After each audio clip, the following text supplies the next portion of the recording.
The crystal walls of the great chamber sparkled with light from 47 different suns.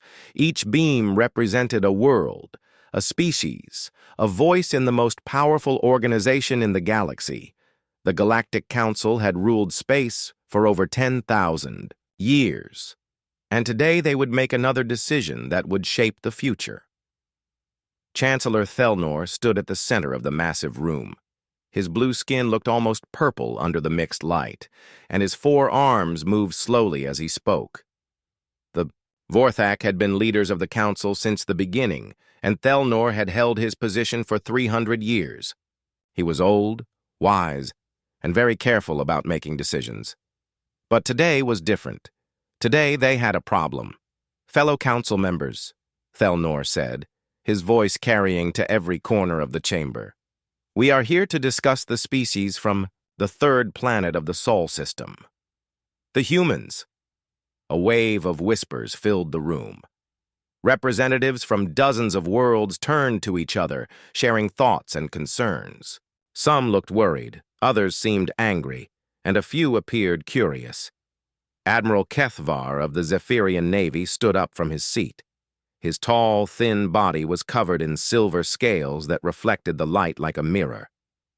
"Chancellor, with respect, why are we discussing such a primitive species? They have barely left their own planet." Thelnor touched a control panel, and a large screen appeared in the air above them. Images of Earth began to show.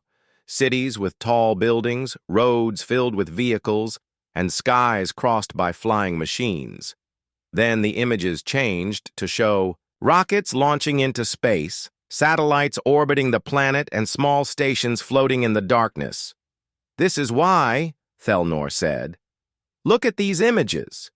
They are from the past 100 Earth years." The room fell silent as more images appeared. The changes were dramatic. In just 100 years, humans had gone from riding animals to flying in space. They had built weapons that could destroy entire cities, machines that could think, and tools that let them talk to anyone on their planet instantly. "This is impossible," said Ambassador Veltar from the Crystalline Consortium. Her body was made of living glass, and her voice sounded like wind through caves. "No species develops this fast. It took us 2,000 years to reach space travel." "And it took us 3,000 years, added General Mordock of the Iron Brotherhood. His metal body clanked as he moved. "How can soft, weak creatures do in 100 years what we needed millennia to achieve?" Thelnor changed the images again. Now they showed human weapons, nuclear bombs that could turn cities to ash, missiles that could fly between continents, and ships that carried enough firepower to level mountains. "They are not just developing fast," Thelnor said. "They are developing in dangerous ways. Look at their history. In the past century, they have fought 2 global wars. They have built enough weapons to destroy their own planet several times over. And now, they are moving into space." The images changed once more.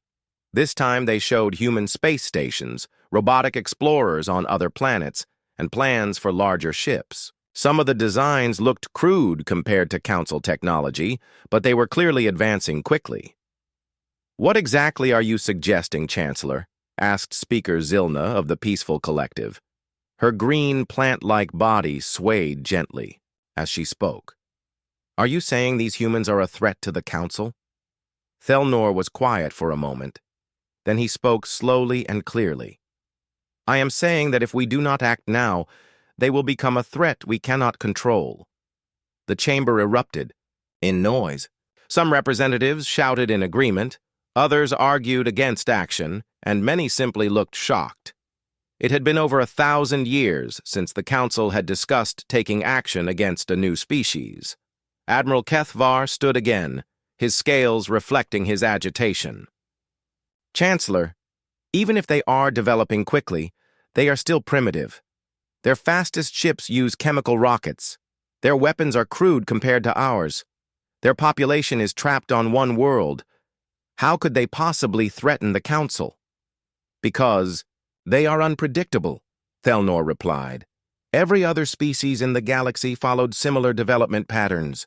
We all discovered the same technologies in roughly the same order. We all took similar amounts of time to advance from one level to the next. But humans are different.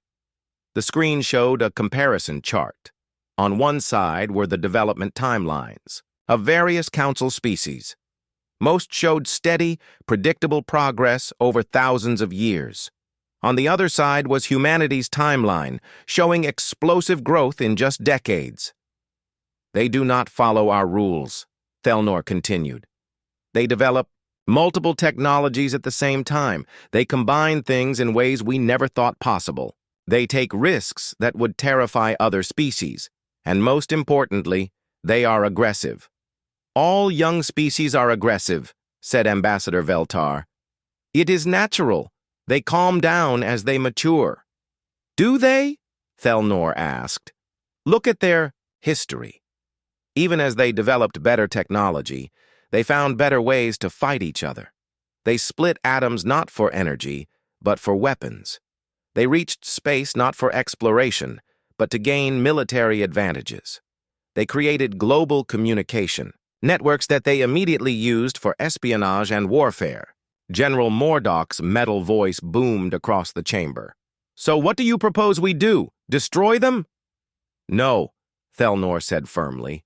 We bring them into the Council as a protectorate species. We guide their development. We control their expansion. We make sure they cannot become a threat to galactic peace. The room fell silent again. A protectorate was not slavery, but it was not freedom either. Protectorate species were allowed to exist and develop, but only under Council supervision. They could not expand beyond their home systems without permission. They could not develop certain technologies without approval. They had to follow Council laws and accept Council authority. Has any species ever been made a protectorate without their consent? Asked Speaker Zilna quietly. 17 times in Council history, Thelnor answered. All 17 times it was necessary to prevent galactic war or widespread suffering. And in most cases, the species eventually thanked us for our intervention. Eventually, repeated Ambassador Veltar. After how long? That is not the point, Thelnor said. The point is that we have a responsibility to maintain peace and order in the galaxy. If we allow an unpredictable, aggressive species to develop freely, we risk everything our ancestors built. Admiral Kethvar moved to the center of the chamber. If the Council decides to act, the Zephyrian Navy is ready. We have 3 cruiser-class ships that could reach the Sol system within 3 months. Their primitive defenses would be no match for our technology.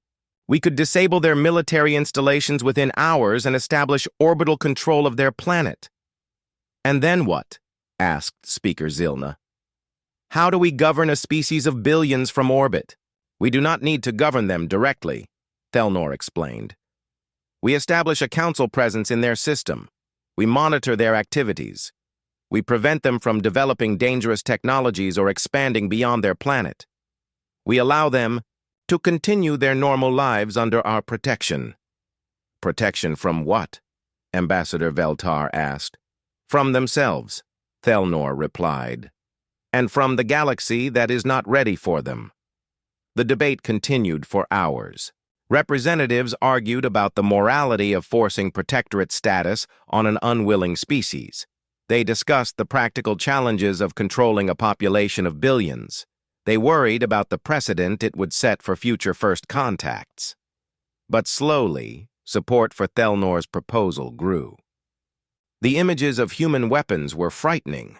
The speed of their development was concerning, and their aggressive history suggested they might not be peaceful neighbors. Finally, Thelnor called for a vote. All representatives who support immediate intervention in the Sol system to establish humanity as a Council protectorate indicate now. Lights began to appear around the chamber as representatives voted. Red lights meant opposition, blue lights meant support, and white lights meant abstention. Slowly, the votes were counted. When the final tally appeared on the great screen, the chamber fell silent. 31 blue lights, 16 red lights, and no abstentions. The motion had passed. "The Council has decided," Thelnor announced. "Admiral Kethvar, you will lead a fleet to the Sol system. Your mission is to establish Council authority over the human species and begin the process of integrating them as a protectorate. Use minimal force necessary, but be prepared for resistance." Admiral Kethvar bowed deeply. "It will be done, Chancellor. When should we depart?" "Immediately," Thelnor replied. "Every day we delay gives them more time to develop new surprises." As the council session ended, representatives began filing out of the chamber. Some looked satisfied with the decision, others seemed troubled, and a few appeared worried about what they had just set in motion. Admiral Kethvar remained behind, studying the images of human technology on the great screen. Their ships looked crude and their weapons primitive, but something about them bothered him. There was a complexity to their designs that seemed unnecessary, as if they were hiding something. He shook his head, dismissing the thought. They were a young species that had gotten lucky with rapid development. Once they saw the power of Council technology, they would understand their place in the galaxy. The mission would be completed quickly and peacefully. 3 days later, Admiral Key. 3 months after leaving Council space, Admiral Kethvar's fleet approached the edge of the Sol system. The journey had been routine, with his 3 ships traveling at comfortable speeds through hyperspace. The Dominator, Controller, and Peacekeeper were among the finest vessels in the Zephyrian Navy, each capable of defeating entire planetary defense forces. Kethvar stood on the bridge of the Dominator, his silver scales reflecting the soft blue light of the control panels. Around him, his crew worked quietly at their stations, preparing for what they expected to be a simple show of force. "Admiral," called Lieutenant Sektar from the sensor station, "we are approaching the system boundary.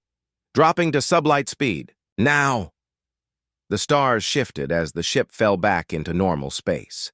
Ahead of them lay the Sol system, a yellow star surrounded by several planets. Their target, Earth, was the 3rd planet from the Sun, a blue and green world that looked peaceful. From this distance, "Begin scanning for human vessels and installations," Kethvar ordered. According to Council intelligence, they should find a few small space stations, some primitive satellites, and perhaps a couple of basic exploration ships. Lieutenant Sektar worked at his controls for several minutes. Then he stopped, his expression confused. "Admiral, you need to see this." Kethvar moved to the sensor station. "What is it? Are their defenses stronger than expected?" "Sir, I am detecting multiple large vessels throughout the system, at least 50 ships, some of them massive, and Admiral—" Sektar paused, his voice uncertain. "They appear to be waiting for us." "Waiting for us," Kethvar repeated. "That is impossible. How could they know we were coming?" Before Sektar could answer, the communications officer called out, "Admiral, we are receiving a transmission. It is coming from the largest human vessel." "Put it on screen," Kethvar ordered. The main display flickered to life, showing the bridge of a human ship. The first thing that struck Kethvar was how similar the humans looked to the images in their files. 2 arms, 2 legs, 1 head, and skin that ranged from pale to dark. But there was something in their eyes that the images had not captured. Intelligence, confidence, and something else that made Kethvar uncomfortable. The human speaking to them was a male with dark hair and calm eyes. He wore a uniform that looked both practical and military. When he spoke, it was in perfect galactic standard, the language used for all official council communications. "Greetings, Admiral Kethvar of the Zephyrian Navy," the human said. "I am Captain Lee Minho of the United Earthship Indomitable. Welcome to human space. We have been expecting you." The bridge fell silent. Kethvar stared at the screen, his mind struggling to process what he was hearing. Not only did the humans know he was coming, they knew his name, his species, and his rank. and they spoke Galactic Standard as if they had been using it their entire lives. "How do you know who I am?" Kethvar demanded. Captain Lee smiled, but it was not a warm expression. "We have been monitoring Council communications for some time, Admiral. We heard about the vote to make humanity a protectorate. We decided to prepare a proper welcome for you." "Monitoring Council communications?" Kethvar repeated. "That is impossible. Our transmissions are encrypted with quantum protocols that would take centuries to break." "Perhaps for other species," Lee replied. "Humans tend to approach problems differently. Now, Admiral, I believe you have something to discuss with us. I suggest you accept our invitation to come aboard the Indomitable for negotiations." Kethavar's training kicked in. He had dealt with primitive species before, and he knew the proper procedures. "Captain Lee, I am here under the authority of the Galactic Council. Your species has been selected for protectorate status. This means you will come under Council protection and guidance. I am prepared to discuss the terms of your integration into the galactic community." The smile disappeared from Captain Lee's face. "I am afraid there has been a misunderstanding, Admiral. Humanity does not require protection, and we certainly do not require guidance. We are a sovereign species, and this is our sovereign space. I must ask you to state your business here or prepare to leave." The bridge crew exchanged glances. This was not going according to plan. Primitive species were supposed to be awed by Council technology and grateful for the opportunity to join galactic civilization. They were not supposed to make demands of Council representatives. "Captain Lee," Kethvar said, trying to keep his voice calm, "I do not think you understand the situation. The Council has 47 member species, controls hundreds of worlds, and commands fleets that could defend entire sectors of space. We are offering you a place in this organization. You should be honored." "We are honored by the offer," Lee replied. "But we must decline. However, we would be happy to discuss establishing diplomatic relations between humanity and the Council as equals." "Equals?" Kethvar's scales rippled with agitation. "Captain, your species has barely achieved spaceflight. Your technology is primitive compared to ours. Your population is confined to a single world. How can you possibly consider yourself our equal?" Captain Lee was quiet for a moment. Then he spoke to someone off-screen. "Admiral Park, would you care to join this conversation?" Another human appeared on the screen. This one, a female with short hair and steel-gray eyes. She wore more insignia than Captain Lee, marking her as a senior officer. "Admiral Kethvar," she said, "I am Fleet Admiral Park Jisoo, commander of the Solar Defense Force. I think there may be some confusion about humanity's capabilities. Perhaps we should demonstrate." "Admiral Park," Kethvar said, "I have 3 of the most advanced warships in the galaxy. Each one carries enough firepower to destroy your largest cities. I suggest you reconsider your position." "3 ships," Park Jisoo repeated thoughtfully. "Captain Lee, how many ships do we have in the immediate area?" 63 combat vessels, Admiral," Lee replied, "with another 47 on patrol throughout the system." Kethvar laughed, the sound harsh and disbelieving. "Captain, I can see on my sensors that you have perhaps 15 vessels in this area, and they appear to be converted civilian ships with basic weapons. 15 visible vessels," Park Jisoo corrected. "Would you like to see the rest?" Before Kethvar could respond, his sensor officer called out in alarm. "Admiral, new contacts appearing on all sides, multiple ships decloaking around us." The main screen split, showing both the human transmission and a tactical display of the surrounding space. Kethvar watched in disbelief as dozens of human ships appeared from nowhere, surrounding his small fleet. They had been hidden by some form of stealth technology that his sensors had not detected. "How is this possible?" he whispered. "As I said," Captain Lee replied, "humans approach problems differently. Admiral Kethvar, I am going to extend one more invitation for diplomatic talks. I suggest you accept." Kethavar's military training took over. If this was some form of elaborate bluff, there was only one way to test it. Captain Lee, you have impressed me with your preparation, but theater will not change the facts. You are still a primitive species facing advanced council technology. I will now demonstrate the difference. He turned to his weapons officer. Target their flagship. Fire one warning shot across their bow. Weapons locked on target, Admiral, the officer confirmed. Firing plasma cannon, a beam of superheated energy lanced out from the Dominator, aimed to pass just in front of the human ship. It was a standard intimidation tactic, used to show primitive species the power they were facing without actually causing damage. The beam struck the Indomitable directly. Kethvar expected to see the human ship's shields flare and fail, leaving them helpless and ready to surrender. Instead, something impossible happened. The beam seemed to bend around the ship, dispersing into harmless light. What was that supposed to accomplish? Captain Lee asked, his voice unchanged. Impossible, Kethvar breathed. Nothing can deflect a plasma cannon that easily. Admiral, his weapons officer called out, voice shaking. They are powering weapons. Energy readings are. Admiral, their weapons are showing power levels far beyond anything in our databases. Park Jasu spoke again, her voice calm but firm. Admiral Kethvar, you have just fired on a human vessel in human space. That is an act of war. However, we are prepared to overlook this incident if you agree to immediate diplomatic discussions. Return fire, Kethvar ordered. All weapons, full power. Admiral, his weapons officer protested, we are outnumbered 20-1. They are primitives with converted cargo ships, Kethvar snapped. Fire! The three council ships opened fire with everything they had. Plasma cannons, particle beams, and quantum torpedoes filled space with deadly energy.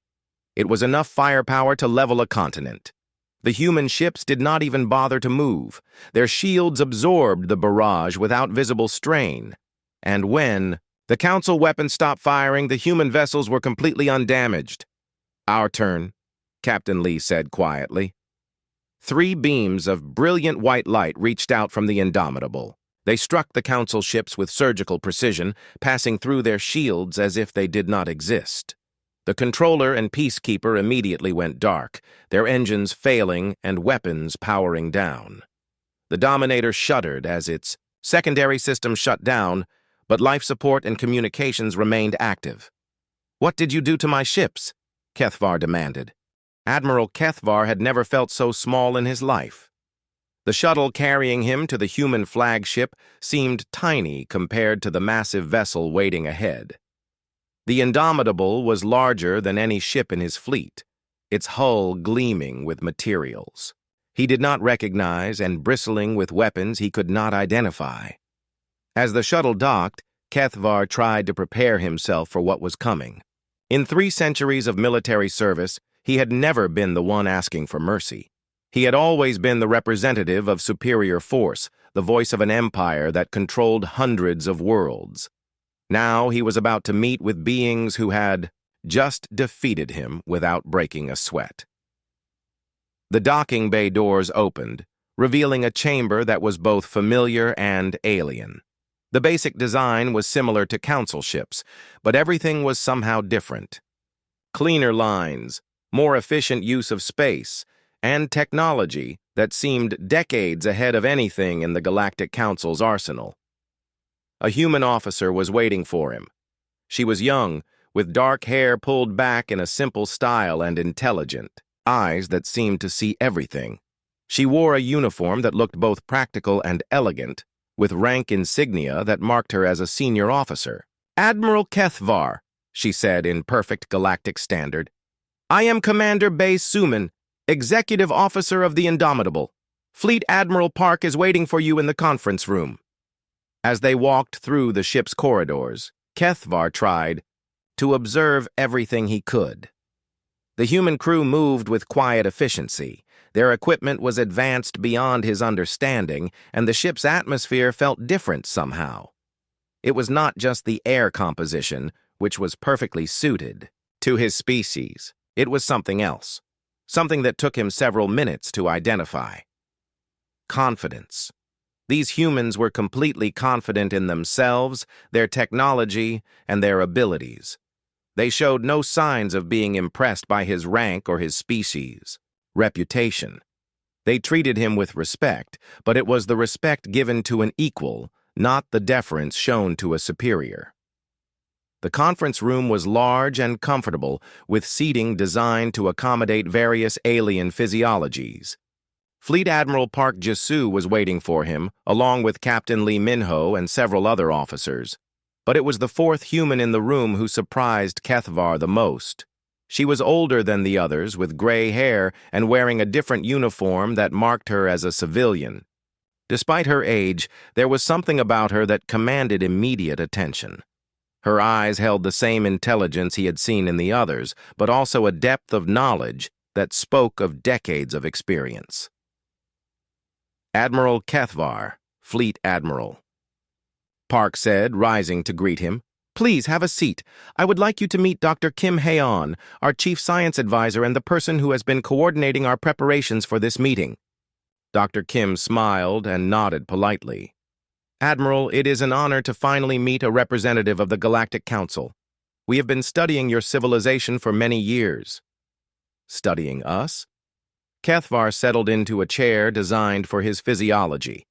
How is that possible? Your species only learned of our existence when we entered your system. Actually, Dr. Kim said, we have known about the Galactic Council since 1977. That was when our deep space monitoring stations first detected Council transmissions. At first, we thought they were natural phenomena. But after several months of analysis, we realized we were listening to communications from an advanced galactic civilization. Kethvar felt his world shift. 1977? That was over 50 of your years ago. 57 years, to be precise, Captain Lee confirmed. We have been listening to Council transmissions ever since. We learned your languages, studied your technology, and monitored your expansion patterns. We know about your member species, your trade routes, and your military capabilities. That is impossible, Kethvar protested. Our communications are encrypted with quantum protocols. No primitive species could decode them. Dr. Kim's smile widened. Admiral, I think you may be operating under some incorrect assumptions about human capabilities. Would you like me to explain how we approach technological problems? Before Kethvar could answer, she activated a control panel, and a holographic display appeared in the center of the table. It showed a timeline of human technological development, but this version was very different from the one the Council had studied. This is what we actually accomplished, Dr. Kim said. Your intelligence. Reports only showed you what we allowed you to see. The display showed human development branching into multiple parallel tracks sometime in the 1960s. While one track continued with the primitive chemical rockets and basic electronics the Council had observed, another track showed rapid advances in quantum physics, energy manipulation, and materials science. We realized very early that if galactic civilization discovered us, they would likely view us as either a threat or a resource to be controlled, Dr. Kim explained. So we made a decision. We would develop two technological paths simultaneously. One would be visible to anyone watching from space. The other would be hidden and focused on defense. Kethvar studied the display, his mind struggling to process the implications. You mean everything we observed was deliberately false? Not false, Fleet Admiral Park corrected. Just incomplete. We really did develop chemical rockets, but we also developed gravity manipulation drives. We really did build orbital stations, but we also built shipyards throughout the outer system. We really did create nuclear weapons, but we also created far more advanced energy systems. Captain Lee touched the control panel, and the display changed to show the current human fleet. Kethvar stared in disbelief at ships that dwarfed anything in Council space, weapons that operated on principles he had never heard of, and defensive systems that had just proven their superiority over the most advanced technology his civilization possessed. How? He whispered. How did you advance so quickly? It should have taken millennia. Dr. Kim leaned forward, her expression becoming more serious. Admiral, I think the real question is why it took other species so long. When we studied council development patterns, we noticed something interesting. Every species seems to follow almost identical technological progression. You all discover the same things in the same order, at roughly the same pace. She activated another display, this one showing the development timelines of various council species. Look at this. The Vorthak took 3,000 years to develop spaceflight. The Zephyrians took 2,800 years. The Crystalline Consortium took 3,200 years. Even accounting for different planetary conditions and biological factors, the patterns are remarkably similar. That is natural, Kethvar said. Technology builds upon itself. Each discovery leads to the next in logical sequence. Does it? Dr. Kim asked. Or does it only seem that way because everyone has been following the same basic approach? Humans tend to think differently. We do not wait for one technology to mature before beginning work on the next. We pursue multiple research paths simultaneously. We combine discoveries in unexpected ways. We take risks that other species might consider reckless. The display changed again, showing human research facilities scattered throughout the solar system. We have been working on quantum physics, gravity manipulation, exotic matter research, and advanced AI simultaneously for decades. When we made a breakthrough in one area, we immediately applied it to accelerate research in others. But how did you know which paths to pursue? Kethvar asked. How did you avoid the dead ends that slow normal development? Captain Lee smiled. We had teachers, Admiral. For 57 years, we have been listening to council transmissions. We heard your scientists discussing their research, your engineers debating design problems, and your military leaders analyzing tactical situations. We learned from your successes and your failures. You used our own knowledge against us, Kethvar realized. We learned from you, Fleet Admiral Park corrected. Just as you learned from the species that came before you. The difference is that we learned from dozens of civilizations simultaneously rather than developing in isolation. Dr. Kim activated a new display, this one showing human scientific facilities. We also approached research differently than most species. Instead of having each world or nation work separately, we coordinated global research efforts. We shared information freely between research teams. We encouraged competition and collaboration simultaneously. Moreover, she continued, we were motivated by a very specific goal. We knew that someday galactic civilization would notice us. We heard the council debates about emerging species. We learned about protectorates and integration programs. We decided we would rather be the ones offering protection than the ones needing it. Kethvar was quiet for several minutes, studying the displays and trying to understand what he was seeing. Finally, he looked up at the humans around the table. What you are describing is impossible according to everything we know about technological development. No species has ever advanced this quickly or achieved this level of capability. No species has ever had our advantages, Dr. Kim replied. No one else has had access to the combined knowledge of dozens of advanced civilizations while still in their development phase.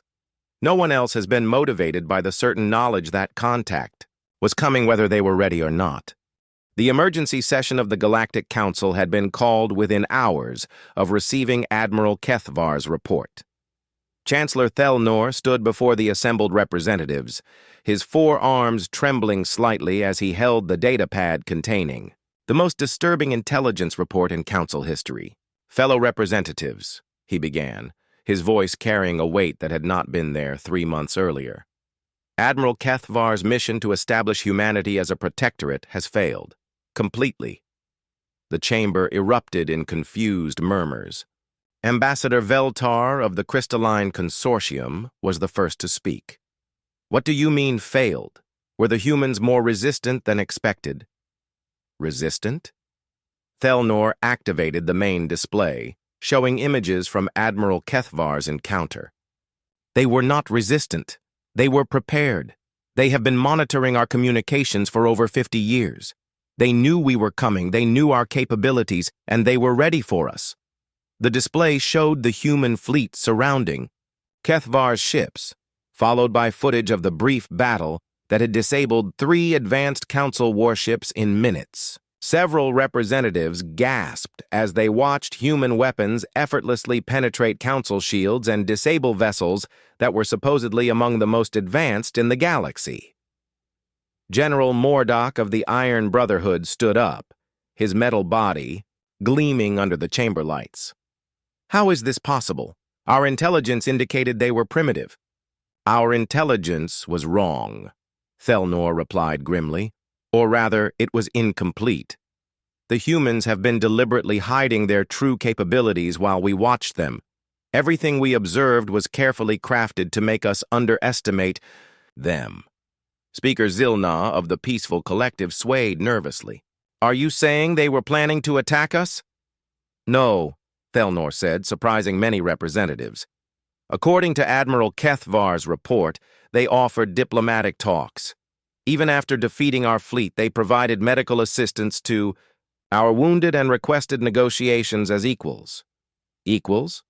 Admiral Kethvar himself entered the chamber, his silver scales still showing the stress marks from his encounter.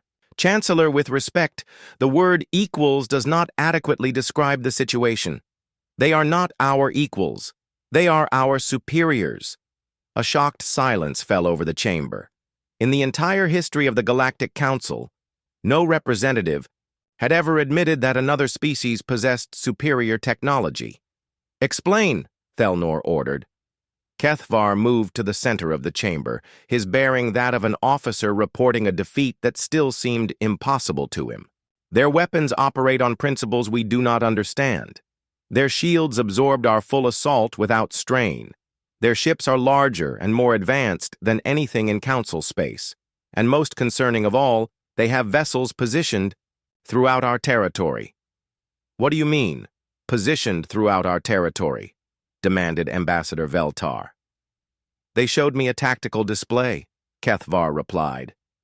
"Human observation posts are currently monitoring dozens of Council worlds. They have been watching us for months, possibly years, without our knowledge." The chamber exploded in angry voices. Representatives shouted questions, accusations, and demands for action. Some called for immediate military response. Others suggested negotiation, and a few simply sat in stunned silence. Chancellor Thelnor raised all 4 arms for quiet. "There is more. Show them the communication." The main display changed to show Captain Cho Dong-yun standing on the bridge of a human ship. Unlike the previous communications from Admiral Kethvar's encounter, this transmission was being broadcast directly to the Council chamber. "Honored representatives of the Galactic Council," Captain Cho said in perfect galactic standard. "I am Captain Cho Dong-yun of the United Earth ship Vigilant. I come bearing a message from the people of Earth." The human's image was calm and professional, but there was an underlying strength that made several representatives shift uncomfortably in their seats. "We understand that our capabilities have come as a surprise to your organization," Captain Cho continued. "We also understand that some of you may be considering military action in response to what you perceive as a threat. Before you make such a decision, we ask that you consider the following information." The display split to show Captain Cho on one side and a star map on the other. Red dots appeared throughout Council space, marking locations that made several representatives gasp in recognition. "These markers indicate the current positions of human observation vessels," Captain Cho explained. "We want to emphasize that these are not military installations. They are scientific posts designed to monitor and study galactic civilization. However, they do represent our ability to project force throughout Council territory if necessary." General Mordock stood up abruptly. "Are you threatening us?" Captain Cho's expression did not change. "No, General. We are providing information so you can make informed decisions." Humanity has no interest in threatening the Council or any of its member species. We are simply demonstrating that we are capable of defending ourselves and our interests. What do you want from us? Asked Speaker Zilna. Recognition as a sovereign species, formal diplomatic relations, and the establishment of trade agreements, Captain Cho replied. We want what any spacefaring civilization wants, the right to exist and develop according to our own choices. Ambassador Veltar's crystalline form reflected the chamber lights as she spoke. And if we refuse? Captain Cho was quiet for a moment. Then humanity will continue to exist and develop according to our own choices, but without Council participation or oversight. We do not require your permission to be free. The transmission ended, leaving the chamber in tense silence. Chancellor Thelnor looked around at the representatives, seeing fear, anger, and confusion on every face. As you can see, he said finally, the situation has changed dramatically. We are no longer dealing with a primitive species that can be easily integrated as a protectorate. We are dealing with a civilization that may be more advanced than our own. How advanced? Asked General Mordock. Admiral Kethvar answered. Their smallest ships are larger than our cruisers. Their weapons penetrated our best shields without difficulty. Their stealth technology is decades ahead of ours, and according to their scientists, this represents only a fraction of their true capabilities. How is such rapid development possible? Demanded Ambassador Veltar. They had advantages we never considered, Kethvar replied. They monitored our communications for 50 years, learning from our successes and failures. They coordinated global research efforts instead of competing separately, and they were motivated by the knowledge that contact was inevitable. Chancellor Thelnor activated a new display showing comparative technology assessments. Our scientists have analyzed the data from Admiral Kethvar's encounter. Their preliminary conclusion is that human technology is approximately 50 to 100 years ahead of current Council standards in most areas. The chamber fell silent as representatives absorbed this information. The Galactic Council had ruled space for 10,000 years, based on the assumption that they represented the pinnacle of technological achievement.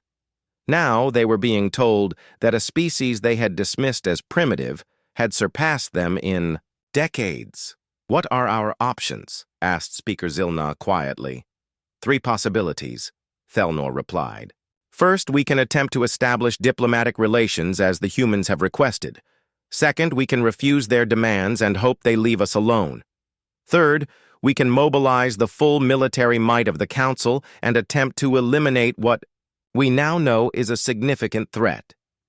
What do our military advisors recommend? Asked General Mordock. Kethvar looked uncomfortable.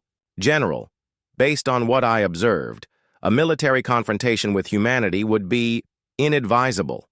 Their defensive capabilities alone make them extremely difficult to attack, and their demonstrated presence throughout Council space suggests they could strike at multiple targets simultaneously. Are you saying we cannot defeat them? Mordock demanded. I am saying that the cost of trying would likely exceed any possible benefit, Kethvar replied carefully. They have shown remarkable restraint so far. They could have destroyed my fleet but chose not to. They could have attacked Council worlds while remaining hidden, but chose not to. They are offering us a peaceful resolution. A peaceful resolution.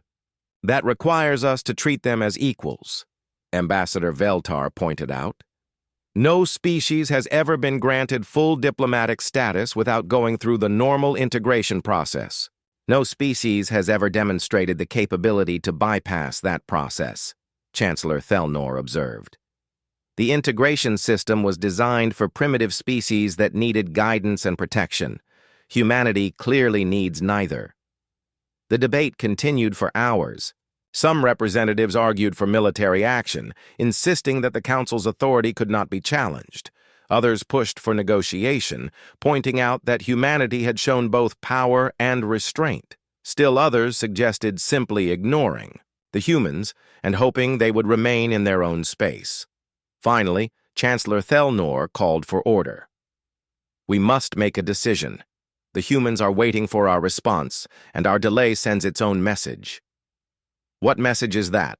asked Speaker. "Zilna. That we are afraid of them," Thelnor replied bluntly. "And perhaps we should be." 6 months had passed since the Galactic Council's unanimous vote to recognize humanity as a sovereign species. The crystal chamber that had once echoed with debates about subjugating Earth now hosted discussions about unprecedented cooperation and technological exchange. Chancellor Thelnor stood before the assembled representatives, but this time he was not alone. Beside him stood Ambassador Li Wanho, humanity's first official representative to the Galactic Council. The human wore a simple but elegant uniform that somehow managed to look both formal and approachable. "Fellow representatives," Thelnor began, "today marks 6 months since humanity joined the galactic community. I believe it is time to review the changes this partnership has brought to our civilization." The main display activated, showing a series of charts and graphs that would have seemed impossible just months earlier. Medical advances that had extended lifespans across council worlds, energy technologies that had revolutionized power generation, and manufacturing techniques that had increased production efficiency by orders of magnitude. Ambassador Li stepped forward. "On behalf of humanity, I want to thank the Council for their welcome and their willingness to work with us as partners rather than subjects. The cooperation between our species has exceeded even our most optimistic projections." Admiral Kethvar, now serving as the Council's liaison for military cooperation, stood to address the chamber. His scales had lost the stress patterns from his first encounter with humanity, replaced by a healthier gleam that spoke of renewed purpose. "The joint defense initiatives have been particularly successful," he reported. "Human stealth technology has been adapted to enhance Council patrol capabilities, while our navigation systems have improved human deep space exploration efforts. The exchange has benefited everyone involved." General Mordock nodded in agreement, his metal form reflecting the chamber lights. "The humans' approach to defensive strategy has revolutionized our thinking. Their concept of distributed deterrence has made the galaxy safer for all species." Ambassador Veltar's crystalline form sparkled as she spoke. "The cultural exchanges have been equally valuable. Human art, music, and literature have brought fresh perspectives to our civilization, and their scientists' willingness to share knowledge freely has accelerated research across multiple fields." But it was Speaker Zilna who voiced what many were thinking. "The question remains, what does humanity want from us in the long term? They have shared their technology, their knowledge, and their protection. What do they gain from this partnership?" Ambassador Li smiled, an expression that had become familiar to the Council representatives over the past months. "Speaker Zilna, I think you may be approaching this from the wrong perspective. Humanity does not view cooperation as a transaction where one side must gain at the other's expense. We benefit from working with diverse species, learning from different approaches to problems, and building something larger than any of us could achieve alone." He activated a control panel, and the display changed to show a map of the galaxy, with new markers appearing throughout Council space. These represent joint research stations, cooperative colonies, and shared exploration missions that have been established in the past 6 months. Every project involves multiple species working together. "But surely humanity must have some agenda," insisted General Mordock. "No species shares advanced technology without expecting something in return." "You are correct," Ambassador Li replied. "Humanity does have an agenda. We want to build a galaxy where war is unnecessary, where different species can coexist peacefully, and where every civilization can develop according to its own values without interference. We want what we offered the Council from the beginning, a partnership between equals." Chancellor Thelnor studied the displays, remembering the fear and uncertainty that had filled this chamber just months earlier. Ambassador Lee, there is something I must ask. When your fleet first appeared, when you demonstrated your capabilities so dramatically, were you prepared to fight the entire council if necessary? Ambassador Lee was quiet for a moment. Chancellor, I will give you an honest answer. Yes, we were prepared. But we desperately hoped it would not be necessary. War is wasteful, destructive, and ultimately pointless when cooperation can achieve better results for everyone. And now, asked Admiral Kethavar, now we do not need to think about such things, Lee replied, because we are partners instead of enemies. The chamber fell silent as representatives absorbed the simple truth of that statement. The species that could have destroyed them had chosen instead to help them advance beyond anything they had thought possible. A new transmission alert interrupted the session. The main display activated to show Dr. Kim Haeyeon speaking from what appeared to be a massive space station. "Greetings, Council representatives," she said. "I am broadcasting from the first interspecies research station located at the edge of Council space. We have just completed initial testing of our joint exploration vessel, and I wanted to share the results with you." The display changed to show a ship unlike anything seen before in the galaxy. It combined the best elements of human design with innovations from dozens of council species, creating something that was both beautiful and obviously powerful. The New Horizon represents the first truly collaborative effort between humanity and the Galactic Council, Dr. Kim continued. Its mission will be to explore beyond the boundaries of known space, searching for new civilizations and new opportunities for peaceful contact. Chancellor Thelnor leaned forward with interest. "Dr. Kim, who will command this vessel?" "Captain Park Min-seo will serve as mission commander," Dr. Kim replied. "But the crew will include representatives from 23 different species.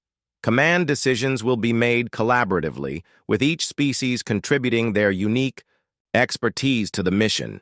Ambassador Veltar asked the question many were thinking. What if you encounter hostile civilizations? What if they respond to contact the same way the Council initially planned to respond to humanity? Dr. Kim's expression became more serious. "Then we will be prepared to defend ourselves and others. But more importantly, we will be prepared to demonstrate that cooperation is more beneficial than conflict. We will show them what humanity showed the Council, that strength combined with restraint can create possibilities that neither could achieve alone." The transmission ended, leaving the chamber in thoughtful silence. Chancellor Thelnor looked around at the representatives, seeing something that had not been there 6 months earlier. "Hope. Fellow representatives," he said. "I believe we are witnessing the beginning of a new era in galactic civilization. For 10,000 years, the Council has maintained order through superior force and careful control of developing species. Humanity has shown us a different path." He paused, choosing his words carefully. "They have demonstrated that true security comes not from dominating others, but from helping them become strong enough to stand as equals. They have shown that advanced civilizations can share knowledge without losing their own advantages. Most importantly, they have proven that former enemies can become the closest allies." General Mordock stood up, his metal voice carrying a warmth that surprised many present. "Chancellor, 6 months ago I argued for military action against humanity. I believed that strength could only be maintained through dominance. I was wrong." He turned to face Ambassador Lee directly. "Ambassador, humanity could have ruled the galaxy through force. Instead, you chose to lead it through example. That choice has made all of us stronger." Speaker Zilna swayed gently as she spoke. "The Peaceful Collective has observed something remarkable in these past months. The galaxy has become more peaceful, not through the suppression of conflict, but through the reduction of reasons for conflict. When species have access to advanced technology, medical knowledge, and abundant resources, they have less reason to fight each other." Ambassador Lee nodded thoughtfully. "That was always our hope, Speaker. Scarcity breeds conflict, but cooperation can create abundance for everyone." Admiral Kethvar activated his personal display, showing fleet movements throughout Council space. The Joint Patrol initiatives have reduced piracy by 70%, territorial disputes by 80%, and requests for Council military intervention by 90%. Not because we are suppressing problems, but because we are preventing them from developing. Chancellor Thelnor looked at the data, marveling at changes that would have seemed impossible just months earlier. Ambassador Lee, I must ask you something that has puzzled me since our first meeting. How did humanity know that cooperation would work better than domination? Most species go through long periods of internal conflict before learning these lessons. Ambassador Lee smiled. Chancellor, humanity did go through those periods. We fought devastating wars, built terrible weapons, and came very close to destroying ourselves several times. But we learned from those experiences. We learned that the choice between cooperation and destruction is not really a choice at all. He paused, then continued more softly. When we discovered the existence of galactic civilization, we realized we had an opportunity to apply those lessons on a much larger scale. We could either repeat the mistakes of our past or try to build something better.